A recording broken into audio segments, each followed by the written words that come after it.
Assalamualaikum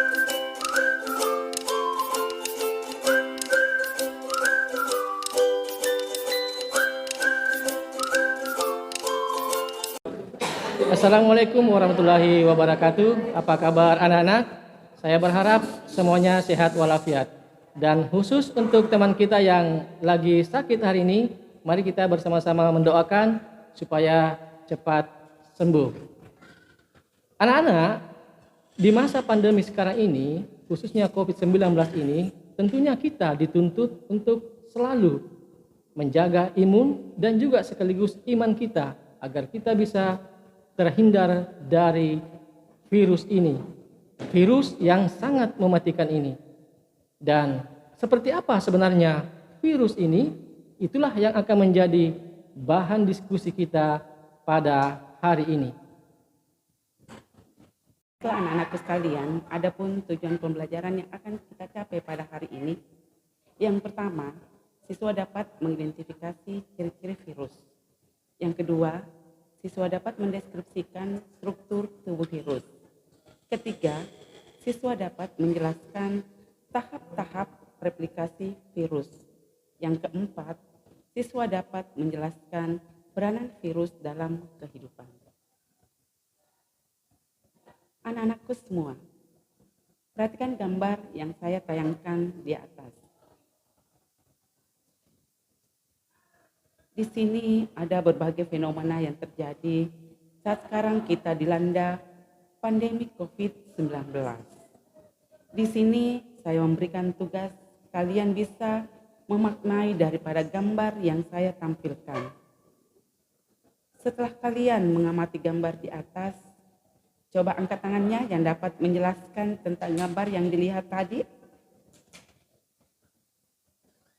Ya, sangat bagus dari apa yang dijelaskan oleh temannya tadi. Anak-anakku sekalian, virus itu tidak muncul begitu saja. Namun melalui berbagai cerita, pengalaman, dan waktu yang sangat lama. Beberapa ilmuwan yang berperan dalam penemuan virus, di antaranya Adolf Meyer, Dmitri Ivanovsky, dan Martinus Beijering. Ilmuwan yang pertama melakukan penelitian tentang virus dilakukan oleh Adolf Meyer. Adolf Meyer melakukan penelitian dengan mengekstrak daun tembakau yang sakit, kemudian menyaringnya dan mengoleskan pada daun tanaman yang sehat. Apa yang terjadi anak-anakku sekalian? Pada beberapa hari kemudian, daun dari tanaman tembakau yang sehat itu mengalami bintik-bintik putih dan kekuning-kuningan, dan selanjutnya layu dan pada akhirnya mati. Sehingga pada penelitian yang dilakukan oleh Adolf Meyer ini, mereka menyimpulkan bahwa patogen tersebut berasal dari tanaman yang sakit yang dapat dengan cepat menyebar. Dari penelitian yang dilakukan oleh para ilmuwan dapat dijelaskan ciri-ciri virus sebagai berikut. Yang pertama, dia bersifat aseluler, artinya dia bukan termasuk sel. Yang kedua, tidak memiliki protoplasma. Yang ketiga, tidak memiliki organel-organel sel. Yang keempat, dapat dikristalkan. Yang kelima, hanya dapat berkembang biak pada sel atau jaringan yang hidup. Dan yang keenam, materi genetiknya terdiri dari DNA atau RNA. Dan yang ketujuh, ukuran 20-300 nanometer. Dan yang kedelapan, bentuk virus itu beraneka ragam. Nah, anak-anakku sekalian, setelah kita menyimak ciri-ciri virus, muncul di benak kita seperti apa sebenarnya itu virus, bagaimana wujudnya, bagaimana bentuknya, dan bagaimana penampakan virus itu. Nah, perhatikan struktur tubuh virus yang ada di hadapan anak-anakku sekalian. Dari gambar yang saya tayangkan, pada dasarnya tubuh virus terdiri atas 3 bagian utama, yaitu kepala, leher, dan ekor. Pada bagian kepala, itu ditutupi oleh selubung protein yang disebut dengan kapsid. Dan di dalam kapsid terdapat asam nukleat, apakah berupa DNA atau RNA. Dalam hal ini, tubuh virus ketika dia memiliki DNA, maka tidak memiliki RNA. Begitu pula sebaliknya. Yang kedua, bagian yang kedua itu adalah leher. Leher itu merupakan penyangga antara kepala dengan ekor.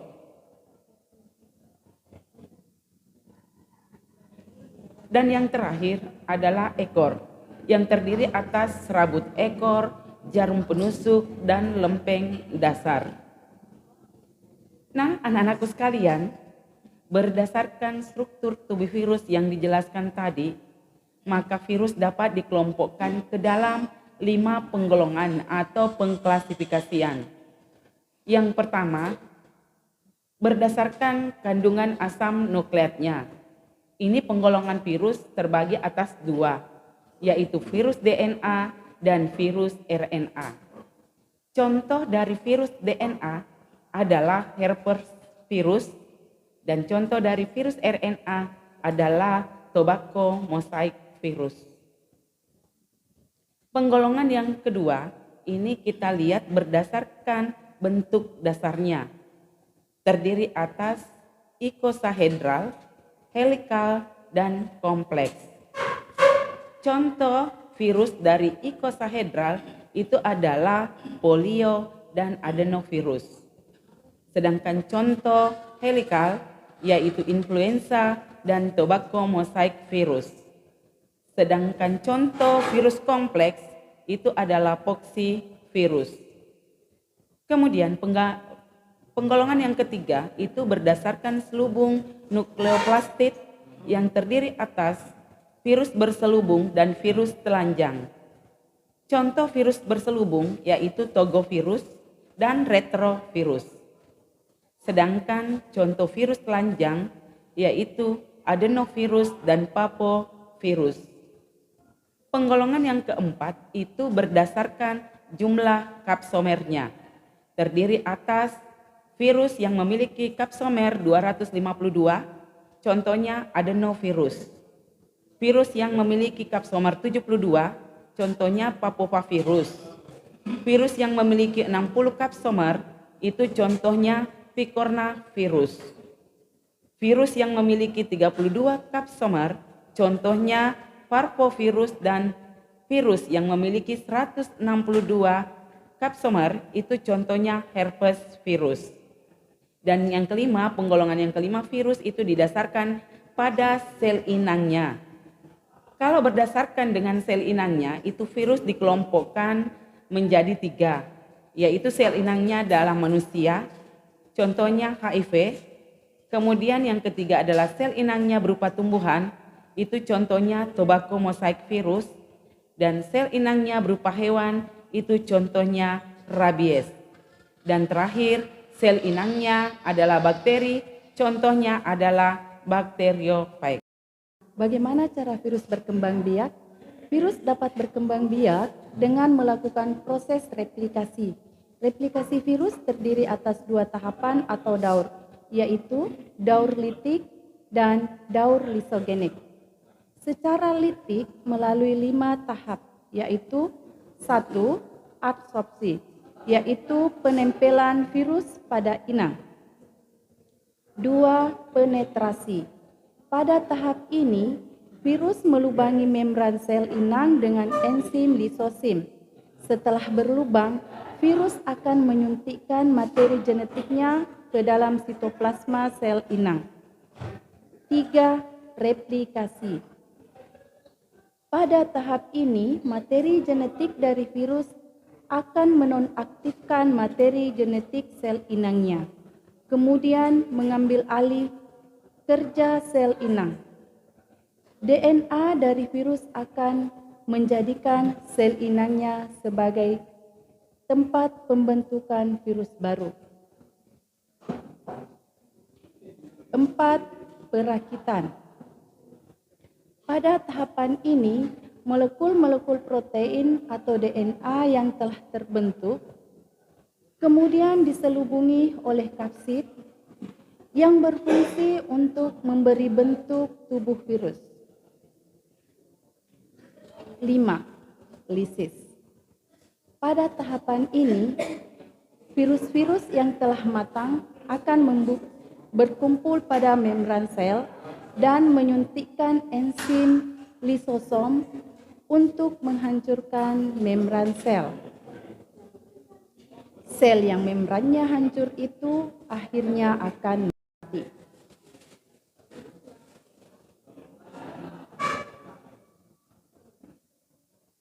Sedangkan pada siklus lisogenik, sel inangnya tidak hancur tetapi disisipi oleh asam nukleat dan virus, di mana tahap penyisipan tersebut kemudian membentuk provirus. Pada gambar ini, anak-anakku bisa melihat perbedaan antara siklus lisik dan siklus lisogenik. Pada dasarnya berbicara tentang peranan virus pada kehidupan itu terbagi atas dua, yaitu dapat menguntungkan dan dapat merugikan. Peranan virus yang dapat menguntungkan dapat digunakan. Yang pertama, mendeteksi dan mengidentifikasi bakteri patogen.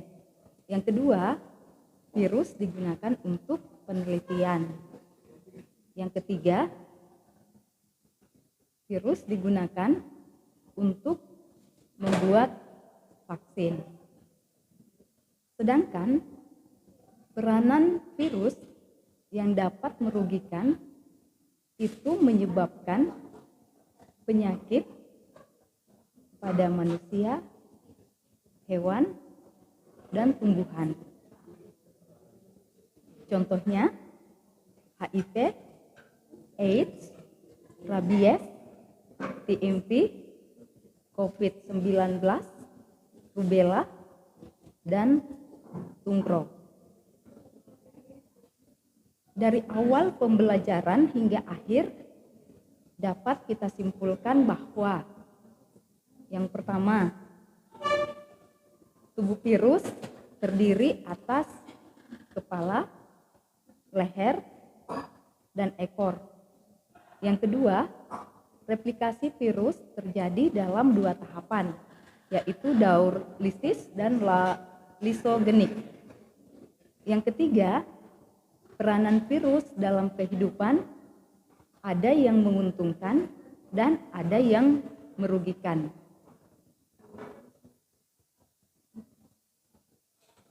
Untuk mengetahui pemahaman anak-anakku terhadap pembelajarannya kita hari ini, silahkan dikerjakan kuis yang Ibu tampilkan.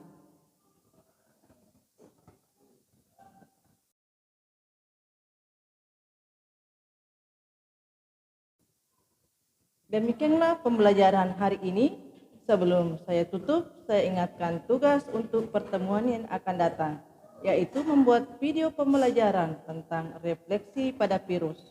Dikerjakan secara kelompok dan ditayangkan di depan kelas. Bagi anak-anak, sebelum mengakhiri, saya titip pesan untuk kalian untuk tetap mematuhi protokol kesehatan. Mari menjaga diri dari virus, karena harta yang termahal di dunia ini adalah kesehatan.